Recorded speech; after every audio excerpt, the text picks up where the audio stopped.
लगी तो आवाज देने की कोशिश की तो वो मुंह दबा लेते थे और हाथ दबा लेते थे और मारपीट भी किया लात घूंसों से और गंदी भाषा का प्रयोग किया, शब्द का भी प्रयोग किया और मेरा बलात्कार भी किया। कई 3 तारीख से मैं थाने में भटक रही हूँ। दरोगा मेरी रिपोर्ट दर्ज करने के लिए तैयार नहीं। यूपी की कानून व्यवस्था का आलम देख लीजिए। अब सवाल ये कि क्या उत्तर प्रदेश में लोग थाने में इंसाफ की जगह मौत मांगने जा रहे हैं? बांदा की खबर सुनने के बाद आप भी हैरान रह जाएंगे। नमस्कार, पॉइंट ब्लैंक देख रहे हैं आप और आपके साथ मैं हूँ शिवानी गोस्वामी। लगी तो आवाज देने की कोशिश की तो वो मुंह दबा लेते थे और हाथ दबा लेते थे और मारपीट भी किया लात घूंसों से और गंदी भाषा का प्रयोग किया, शब्द का भी प्रयोग किया और मेरा बलात्कार भी किया। कई 3 तारीख से मैं थाने में भटक रही हूँ। दरोगा मेरी रिपोर्ट दर्ज करने के लिए तैयार नहीं। हाथों में तख्ती, लिखा है योगी जी मेरे साथ 3 जून को बलात्कार हुआ है, तभी से रिपोर्ट लिखवाने के लिए भटक रही हूँ। आपकी पुलिस बलात्कार पीड़िता की रिपोर्ट नहीं लिख रही। मैं बलात्कार पीड़िता आपसे इच्छा मृत्यु का आशीर्वाद मांगती हूँ। तो एक बार फिर यूपी पुलिस पर बड़े आरोप लगे हैं। उत्तर प्रदेश के बांदा में रेप पीड़िता हाथों में तख्ती लेकर एसपी ऑफिस न्याय मांगने पहुंच गई। 3 तारीख की घटना है सर, बलात्कार की घटना है। किसके साथ बलात्कार हुआ? हमारे साथ। कौन लोग हैं जिन्होंने बलात्कार किया? दादी की कुमार है, एक का नाम गया है, एक का नाम दिनेश है।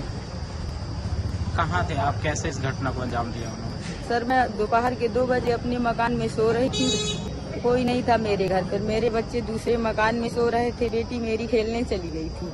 वो सोते समय घुसे हैं और सोते ही समय मेरा बलात्कार किया है। जब मैं छूटी और जगी तो आवाज देने की कोशिश की तो वो मुंह दबा लेते थे और हाथ दबा लेते थे और मारपीट भी किया लात घूंसों से और गंदी भाषा का प्रयोग किया, शब्द का भी प्रयोग किया और मेरा बलात्कार भी किया। कई 3 तारीख से मैं थाने में भटक रही हूँ। दरोगा मेरी रिपोर्ट दर्ज करने के लिए तैयार नहीं।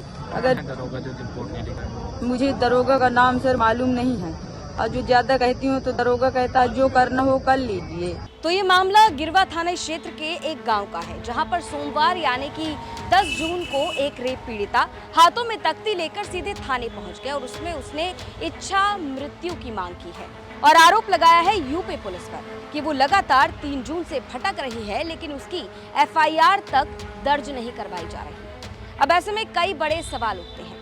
रेप पीड़िता ने आरोप लगाया कि 3 जून को गांव के कुछ लोग उसके घर में घुस आए। उस वक्त में उसके बच्चे दूसरे मकान में थे और इसी दौरान उसके साथ रेप किया गया, मारपीट की गई और जाति सूचक शब्दों का भी इस्तेमाल किया गया।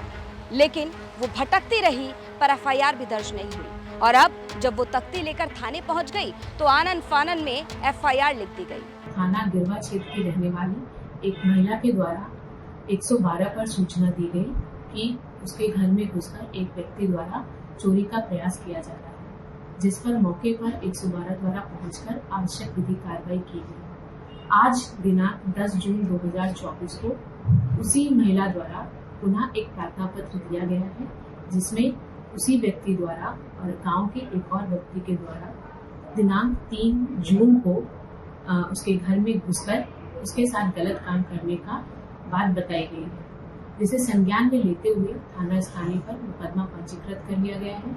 आरोपी को हिरासत में लेकर पूछताछ की जा रही है।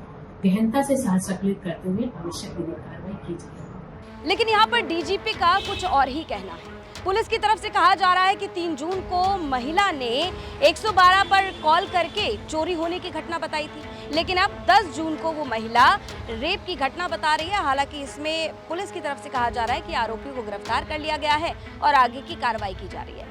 लेकिन महिला ने जिस तरीके से कई गंभीर आरोप लगाए हैं, ये अपने आप में कई बड़े सवाल खड़े करते हैं। सवाल एक बार फिर यूपी पुलिस पर उठा है। ऐसे में इन सवालों को उठाना बेहद जरूरी है।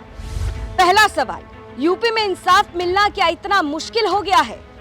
दूसरा सवाल, पुलिस थाने में एफआईआर लिखने की बजाय धमकी दे रही है।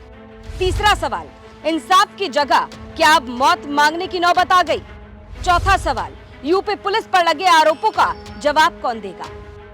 तो ये तमाम सवाल लगातार बने हुए हैं और इनका जवाब मिलना बेहद जरूरी है।